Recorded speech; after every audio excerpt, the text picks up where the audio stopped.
Something really strange happened on the podcast that I thought you might find a little interesting. Maybe you remember last week I was talking about this idea of online voting. It's just an idea that I threw out there thinking, hey, maybe this is something that we ought to be exploring with all this trouble with the mail and with whether or not we're going to be able to safely vote. We already see where these things are headed. And I thought, wow, why is nobody, I found it as fascinating that nobody's talking about online voting as it is that it's not even being considered. Now, obviously, it's something that could be debated, discussed, and all these different things. I really wasn't trying to argue that, I just threw it out there. And the big question that I really had was, why is nobody even talking about it? I mean, am I the only fool that thinks that this is an idea that maybe has some merit? Well, anyway, I did a podcast on it. I did a special video for it. The video on YouTube blew up for me, some 40,000 views, which is a lot more than we typically get on this channel. But then on the podcast, there was no listens for the day. And at the same time, iTunes showed up as being very popular. iTunes doesn't give you a count. They have a popularity bar there. It's maxed out. It got me to thinking, what the heck is going on here? Why is this so strange that it would be brought up, and why are the logarithms treating it so funny? Why is that? Then it got me to thinking, why is nobody talking about any solutions to these problems? Why is anybody talking about, say, drive-through voting? Nothing. It's almost like something's already been decided, or maybe two different paths where we both lose. Very interesting. I don't know. It's going to be an interesting election.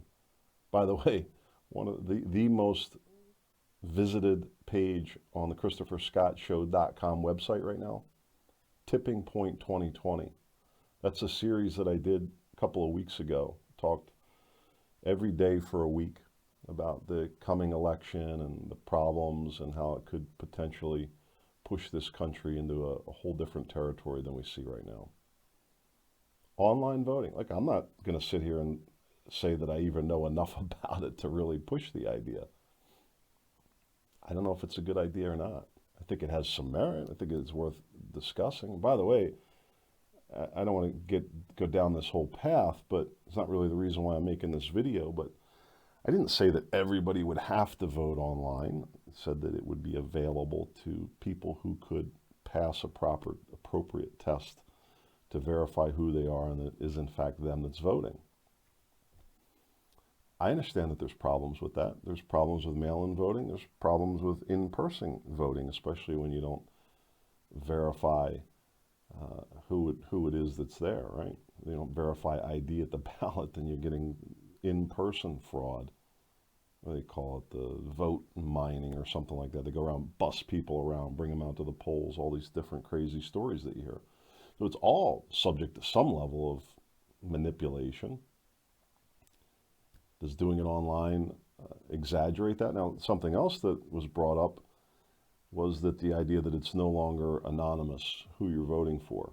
That there's now a record that you voted for Trump or you voted for Biden, that could be subject to abuse. That's a real concern. That's a legitimate concern as far as I'm concerned. I think, easily decided to say, hey, well, for people that don't want to participate in that they don't have to. If you want to remain anonymous and go to the polls, that you're entitled to do that. I was just trying to throw out some solutions.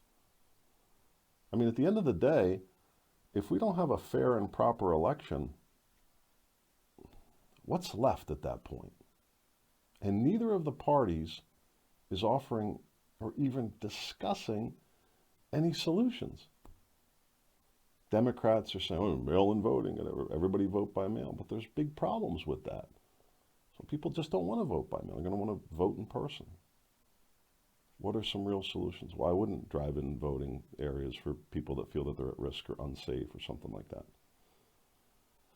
Very interesting to me, and very interesting to me. There has never been a day of zero listens on the Christopher Scott Show podcast. We're coming up on the 3-year anniversary. All the metrics have been through the roof. books selling better than ever, website traffic at record highs over the past 30 days, downloads overall. We've had bigger days, typically a slow time, but huge volume people contacting me, all of it, every metric, subscribers, everything, up, up, up. And then all of a sudden, zero? That's never happened even when I was first starting the podcast, when I had nothing. I wasn't even trying to get, I was just trying to get some podcasts up, some things that people could listen to. Even way back then, there was never a day of 0 listens. And at the same time, you get this run up on YouTube. Well, what does that tell you? It tells you that people are interested in it and looking for it, but somehow somebody's deciding that it's not going to get talked about. That should be very concerning to everybody. Make it a great day.